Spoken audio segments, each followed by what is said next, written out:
Alors, on parle beaucoup d'argent, on parle d'investissement, on parle de gestion, on parle de salaire, mais on parle très rarement de l'origine. L'origine de tes peurs ou de ta manière de voir l'argent. Parce que la vérité, c'est que la gestion de notre argent ne commence pas quand on a 25 ans. Elle commence dans ton enfance. Elle commence dans la maison où tu as grandi, dans des phrases que tu as entendues autour de l'argent et surtout dans les peurs que tu as observées autour de toi concernant l'argent. Et quand on vient d'un contexte particulier comme le mien où on est immigré, l'argent n'est jamais simple. C'est la survie, la réussite familiale, la pression silencieuse, les sacrifices. Et aujourd'hui, on va parler de tout ça pour comprendre notre psychologie et aussi notre rapport avec l'argent. Parce que tant que tu ne comprends pas l'origine de tes réflexes financiers, tu vas penser que c'est une question de discipline, alors que c'est une question plus profonde et souvent un héritage invisible. Dans beaucoup de familles, surtout africaines immigrées, l'argent n'est pas un outil de confort, mais c'est un outil de stabilité. Les parents ont souvent vécu l'instabilité économique, le manque, les responsabilités envers la famille élargie, l'incertitude administrative. Et donc, naturellement, le message transmis est « il faut se sacrifier, il ne faut pas dépenser au hasard, il ne faut pas gaspiller, on ne prend pas les risques inutiles avec l'argent, il faut réussir ». Ce message vient d'un amour profond, mais souvent il façonne notre relation particulière avec l'argent. L'argent devient synonyme de sécurité absolue et le manque devient une peur constante. Alors résultat, même adulte en ayant un bon salaire, ton système nerveux reste en mode survie. Dans le contexte immigré d'où je viens, comme j'ai dit plus tôt, la réussite n'est pas individuelle, elle est plus collective. Tu représentes la réussite de tes parents, les attentes de la famille au pays et l'honneur de la famille de manière générale. Et ça change complètement ou bien ça façonne complètement ta psychologie financière. Tu ne dépenses plus seulement pour toi, tu aides quand tu peux, tu envoies de l'argent pour soutenir. Et parfois tu portes une pression invisible. Je n'ai pas le droit d'échouer. Toutes ces personnes comptent sur moi. Et cette pression peut produire deux comportements opposés. L'hyper-contrôle financier ou alors les dépenses compensatoires. On va parler des deux et vous dire dans laquelle moi j'ai été pendant très longtemps. De manière plus spécifique, il y a 4 profils financiers issus de ce contexte. La surresponsabilité. Tu épargnes excessivement. Tu n'es pas rassuré, peu importe le montant qu'il y a dans ton compte en banque. Tu as des difficultés à profiter de la vie, à t'acheter quelque chose que tu veux vraiment, à dépenser sur toi-même. Peu importe le chiffre que tu as dans ton compte d'épargne, tu es toujours anxieux. Tu as toujours de l'anxiété autour de l'argent.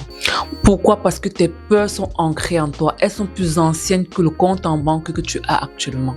Le deuxième profil, c'est le soutien permanent. Tu n'arrives pas à dire non. Tu te sens obligé de toujours venir en aide à ceux qui te demandent. Tu aides même quand c'est difficile pour toi. Tu n'arrives pas à dire non. Tu donnes la priorité aux autres. Toi, tu viens en seconde position. Tu te sacrifies pour les autres. Le problème, c'est que tes aides ne sont pas stratégiques. Et si tu ne fais pas attention, tu vas tomber en voulant aider tout le monde. Le troisième profil, c'est le compensateur. Tu fais des dépenses très visibles. Tu as besoin que ta réussite soit prouvée. Tu as besoin que tout le monde sache que tu es capable.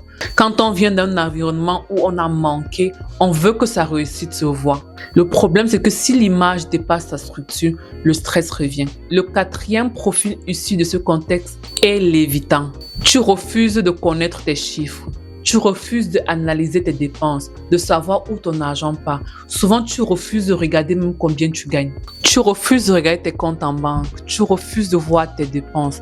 Et surtout, tu associes l'argent au stress familial. Ce profil est très fréquent tant le stress a toujours été une source de tension familiale. Le profil dans lequel j'ai été pendant très longtemps, c'est le profil du surresponsable. Pendant très longtemps dans ma vie, je n'ai pas vraiment profité. Même quand je le pouvais, je n'arrivais pas à dépenser pour moi. Je n'arrivais pas à me faire plaisir. Je n'arrivais pas à acheter quelque chose de cher pour moi. J'avais l'impression qu'il fallait absolument que je continue à accumuler de l'argent. Par contre, je n'avais pas de problème à résoudre les problèmes familiales. Je n'avais pas de problème à aider les autres. Je n'avais pas un problème à dépenser des sommes très importantes pour résoudre des problèmes familiaux. J'avais du mal à dépenser sur moi. J'avais du mal à me faire plaisir. J'ai donc dû travailler sur moi comprendre pourquoi je réagissais comme ça et comprendre l'origine de mes réflexes financiers pour pouvoir travailler dessus. Et maintenant, je suis à un niveau où j'arrive quand même à dépenser pour moi, j'arrive quand même à me faire plaisir, même comme ce n'est pas toujours facile. Parce qu'il y a des phrases qu'on a entendues quand on était plus jeune, qu'on a grandi avec. Elles programment souvent notre psychologie avec l'argent. Tu as peut-être comme moi déjà entendu, l'argent ne pousse pas sur les arbres. Il faut être malhonnête pour atteindre une certaine richesse. On doit toujours se sacrifier. Un bon travail stable suffit. Tu n'as pas besoin de plus. Cette phrase crée une croyance et les croyances influencent notre manière d'interagir avec l'argent. Ta tolérance au risque, ton rapport avec l'investissement, ta capacité à négocier, ton plafond financier inconscient. Tu peux gagner beaucoup plus aujourd'hui, mais saboter ton expansion si elle entre en conflit avec ton identité familiale. Si tu viens d'un contexte immigré comme moi, tu portes deux mondes en toi, celui de tes parents et celui dans lequel tu vis actuellement. Tu veux honorer leur sacrifice, mais aussi vivre, profiter et accomplir les choses que tu as envie. Et souvent, tu te sens coupable de vouloir ou avoir plus, ou de vouloir les choses différentes. Ce tiraillement peut être très compliqué, mais dans cette vidéo, je vais te donner les pistes pour pouvoir trouver un juste milieu. L'objectif ici n'est pas de renier ou de jeter cette éducation que tu as eue, mais de le faire évoluer en fonction de tes réalités. Et voici 4 étapes pour les faire évoluer. La première, identifier tes croyances héritées. Note-les quelque part pour les rendre réelles. La deuxième étape, vérifie si elles sont encore utiles. Te protège-t-elle ou te limite-t-elle dans ton évolution?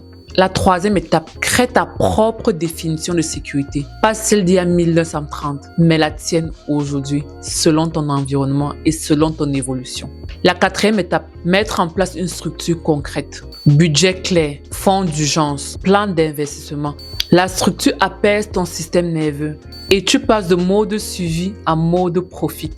Comme dans chacune de mes vidéos, je vais te poser quelques questions pour t'aider dans cette démarche. Quelle est la phrase sur l'argent qui t'a beaucoup marqué dans ton enfance? La deuxième question, est-ce que tu dépenses pour prouver ou bien tu dépenses pour construire? Quand je dis construire ici, c'est construire ce que tu veux, ton avenir, ta vie intentionnelle, tes projets, peu importe.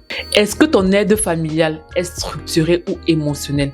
Est-ce que quand tu aides, tu as mis en place une structure pour pouvoir aider ou alors tu aides en fonction de ton humeur ou en fonction de ce qui est présenté devant toi? Comme d'habitude, laisse tes réponses en commentaire, comme ça on continue la discussion là-bas.